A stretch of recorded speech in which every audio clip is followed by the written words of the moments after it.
રાતના સન્નાટામાં જ્યારે આરતીની ઊંઘ એક સીચરી તૂટી ગઈ ત્યારે તેને ખબર નહોતી કે આજની રાત તેની જિંદગીની દિશા જ બદલી નાખશે. આરતી પોતાના રૂમમાં સૂતી હતી. અચાનક સાસુમાની સીંચનો અવાજ આવ્યો. સાથે સસુરજીની ગરજતી અવાજ પણ તેના કાને પડ્યો. એક થપ્પડથી મન નથી ભર્યું કે હજુ વધુ કૂટાઈ જોઈએ છે? આ સાંભળીને આરતી સ્તબ્ધ થઈ ગઈ. તેમણે પોતાના પતિ વિપિનને ઝકઝોરતા કહ્યું, ઉઠો ને, લાગે છે પપ્પાજી માજીને મારી રહ્યા છે.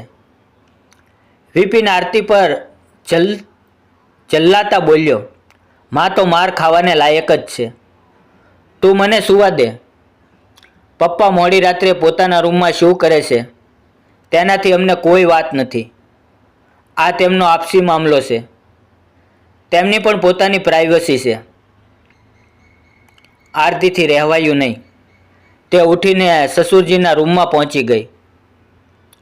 અંદર જે દ્રશ્ય જોયું તેનાથી તેના હોશ ઉડી ગયા. તેના સસુરજીએ ઉમાને દિવાલ સાથે સટાડીને તેનો ચહેરો પોતાની હથેળીઓમાં જોરથી પકડી રાખ્યો હતો.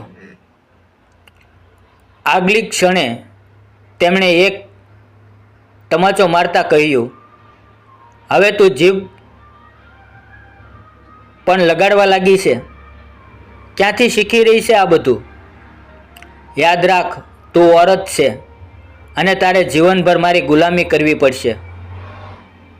આટલા વર્ષોમાં તને મારા અત્યાચાર સહન કરવાની આદત પડી જવી જોઈએ. આરતીથી હવે રહેવાયું નહીં. તે ગુસ્સામાં ગરજતી અવાજે બોલી, પપ્પાજી, આ તમે શું કરી રહ્યા છો? તમે માજી પર હાથ કેવી રીતે ઉઠાવી શકો છો?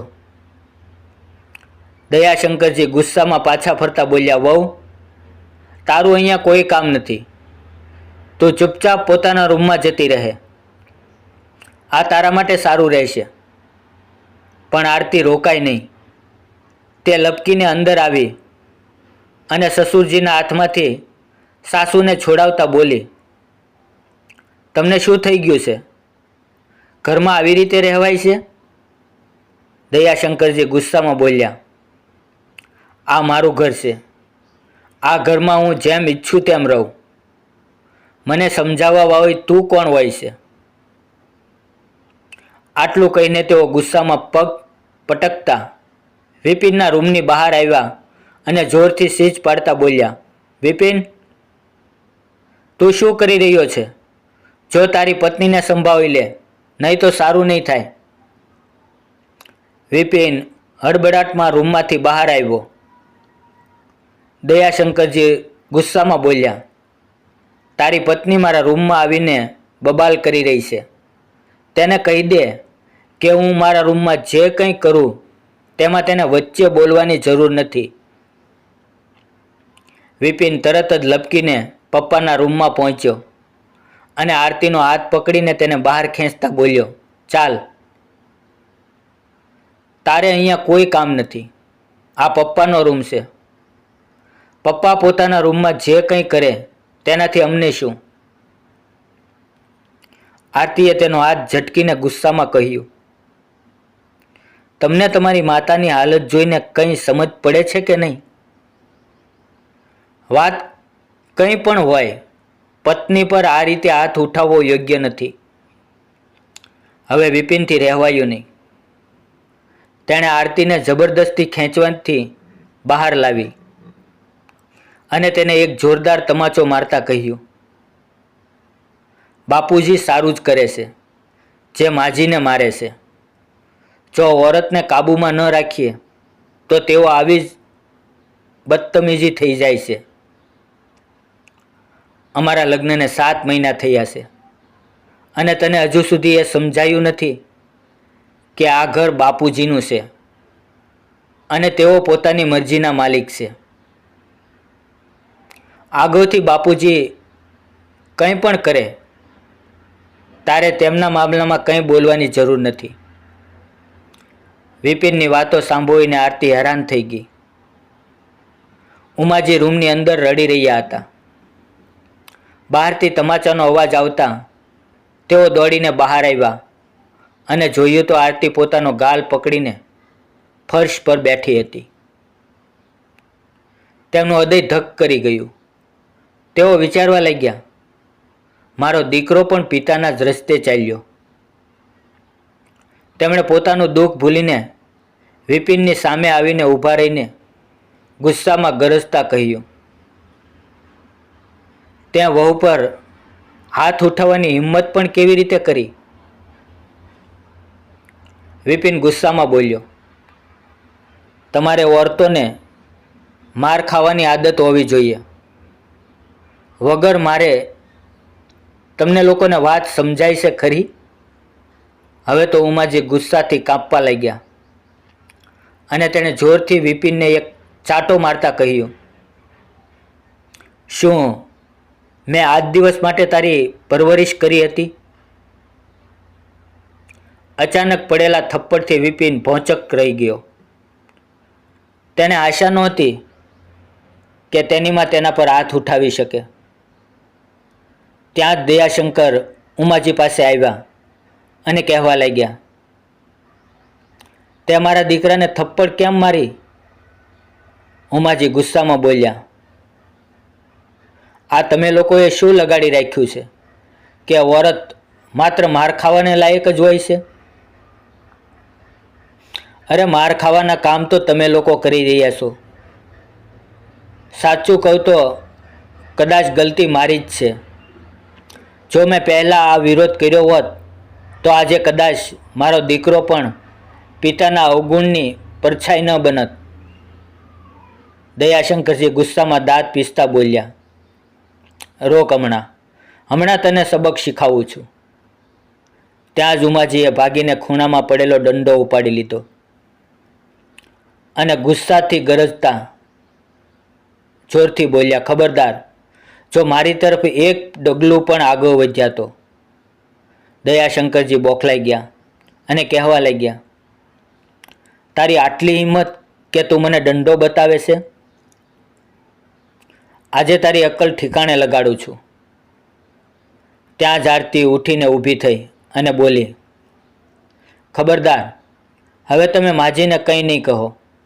વિપિન પણ આગળ વધ્યો તો ઉમાજી તેની આગળ આવીને ઊભા રહ્યા અને દંડો તેની તરફ ધરીને બોલ્યા, ઊભો રહે.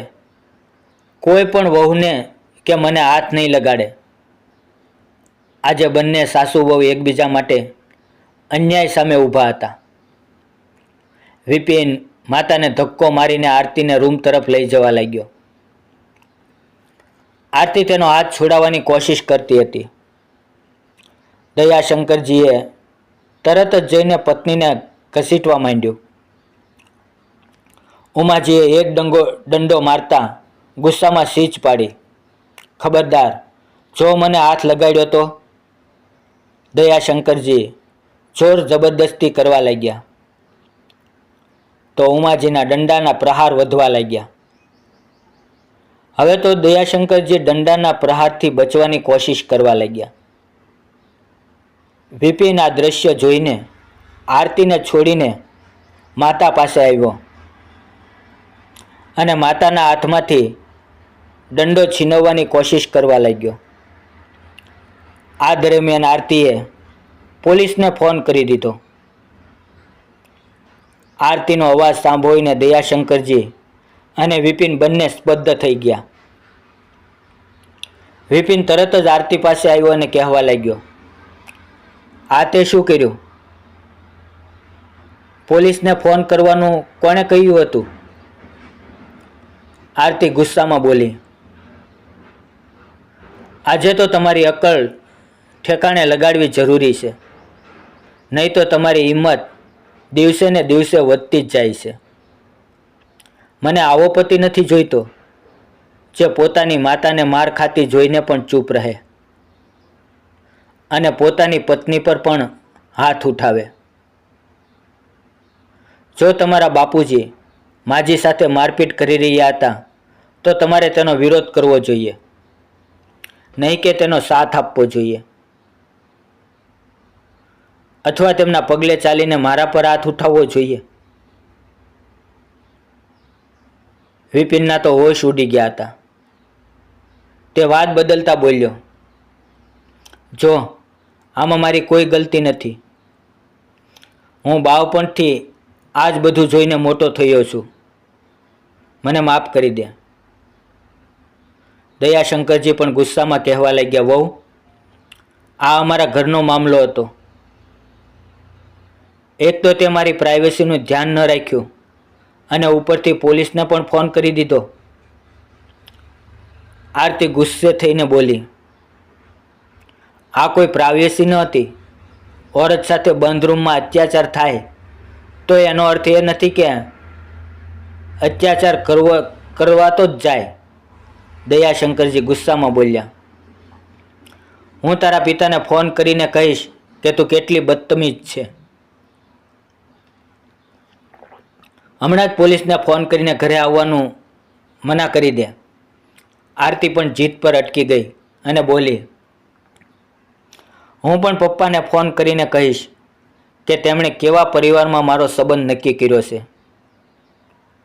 જ્યાં ઓરતને પગની જૂતી સમજવામાં આવે છે. કહેતા કહેતા તે આપવા લાગી હતી. પછી ઉમાજી પાસે જઈને બોલી, માજી, હવે તમારે હિંમત બતાવવી જ પડશે. તમે માર ખાવા માટે નથી બન્યા. એવી કઈ ગલતી કરી હતી કે જેના કારણે પપ્પાજી તમારા પર હાથ ઉઠાવી રહ્યા હતા? ઉમાજીની પાપણો નીચે ઝૂકી ગઈ. તેઓ બોલ્યા, મને બુખાર હતો અને આ માલિશ કરાવવા માંગતા હતા. મેં ના પાડી તો તેમણે મારા પર હાથ ઉઠાવ્યો. આટલું કહીને તેઓ રડવા લાગ્યા. આરતી વિચારમાં પડી ગઈ કે સમાજમાં સારાઈનું મુખોટું પહેરીને ફરતો આ માણસ બંધ રૂમમાં પત્ની સાથે કેટલું ખરાબ વ્યવહાર કરે છે. ખેર, થોડી વાર પછી પોલીસની ટીમ ઘરે આવી ગઈ. આરતીએ મહિલા ઇન્સ્પેક્ટર શિપ્રાને બધી વાત કહી. સાથે ઉભેલા કોન્સ્ટેબલે વિપિન અને દયાશંકરજી બંનેને ગિરફ્તાર કરી લીધા. બંને પિતા પુત્ર એક સાથે જેલની સલાખો પાછળ જવાના હતા, કારણ કે બંને જ ખોટા રસ્તે ચાલી રહ્યા હતા. જ્યારે મોહલ્લામાં બધાને ખબર પડી કે દયાશંકરજી બંધ રૂમમાં પત્ની પર હાથ ઉઠાવતા હતા, ત્યારે બધા લોકો તેમને ધૃણાભરી નજરે જોવા લાગ્યા.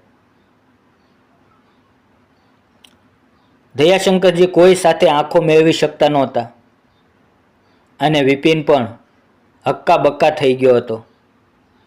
તે વિચારવા લાગ્યો, બાપુજી તો વર્ષોથી મા પર હાથ ઉઠાવતા હતા, પણ મેં તો પહેલી વાર જ હાથ ઉઠાવ્યો હતો, છતાં હું જેલ જઈ રહ્યો છું. તે પોતાનું માથું નોચી રહ્યો હતો, પણ હવે કોઈ તેની વાત સાંભળવા તૈયાર જ નહોતું. બંને બાપ દીકરાને જેલની સજા થઈ. આરતી અને તેની સાસુએ પોતપોતાના પતિ સાથે તલાકની પ્રક્રિયા પણ શરૂ કરાવી દીધી. તલાક પછી આરતી અને તેની સાસુ એ જ ઘરમાં શાંતિથી માથું ઊંચું કરીને જીવી રહ્યા હતા, કારણ કે તલાક પછી કોર્ટે તે મકાન સાસુ વહુ બંનેને હવાલે કરી દીધું હતું. આ દરમિયાન આરતીએ નોકરીની તલાશ શરૂ કરી. તેને ઋષિકેશમાં એક સ્કૂલમાં નોકરી મળી ગઈ. ઘણો વિચાર વિમર્શ કર્યા પછી ઉમાજીએ પોતાનું તે મકાન વેચી દીધું અને ઋષિકેશમાં જઈને સાસુ વહુ બંનેએ મળીને એક નવું મકાન ખરીદી લીધું. તેઓ હવે કડવી યાદોથી ઘણા દૂર આવી ગયા હતા અને એક નવા વાતાવરણમાં નવી જિંદગીની શરૂઆત કરી ચૂક્યા હતા. બંનેએ હિંમત જુટાવી અને અન્યાય સામે અવાજ ઉઠાવ્યો. તેથી આજે બંનેના જીવનમાં સકારાત્મક પરિવર્તન આવી ગયું હતું. ઘણીવાર એવી ઓરત છે જે પતિનો અત્યાચાર સહન કરીને પણ સસુરાલમાં રહેવા મજબૂર હોય છે. આરતી અને ઉમાજીએ એક એવી મિસાલ કાયમ કરી કે અન્યાય સહન કરવો એ પણ અન્યાયને વધારવા જેવું જ છે. તો મિત્રો, આ હતી અમારી આજની વાર્તા. આ વાર્તા વિશે તમારી રાય કોમેન્ટ બોક્સમાં જરૂરથી લખજો. વિડીયોને લાઇક અને શેર કરવાનું ભૂલશો નહીં. ચેનલને સબસ્ક્રાઈબ જરૂર કરી લેજો, જેથી તમને રોજ સારી સારી વાર્તાઓ સાંભળવામાં આવતી રહે. તો ફરી મળશું એક નવી વાર્તા સાથે. ત્યાં સુધી અમને અનુમતિ આપજો. નમસ્કાર.